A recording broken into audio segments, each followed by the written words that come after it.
Kubikwa ukuthi izigilamkhuba zingena kulesikole zisebenzisa ufenisi.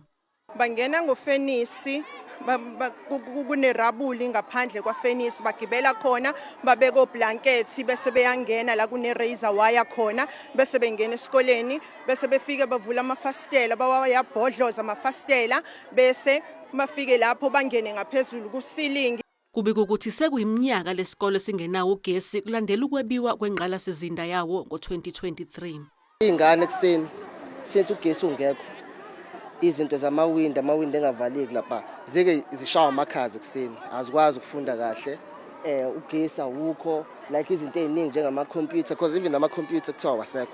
Othisha bathi abaphephile neze. Asikho safe nje sonke. Abantwana abekho safe ngoba bambona lo owangena ezothatha izinto zikagesi ayeseyishiyile ngemuva kwamathoyilethi. Wabathuka abantwana, wathuka nomunye umama ngaphandle kwesango owayembonile ukuthi ubani, ngoba saze sabiza namaphoyisa ukuthi siwatshele ukuthi nangumuntu sesimbonile ukuthi ubani, sicela nihambe niyombheka lo muntu. Umnyango uthi kwaqashwa onogada ukuba beqaphe kulesikole. Ngonyaka wedlule si-department siye saqasha inkampani ye-security ukuthi iyovikela isikole, kodwa siyasithola ukuthi amalunga omphakathi iwona aye afihle lezi ingane ezigangayo esikoleni.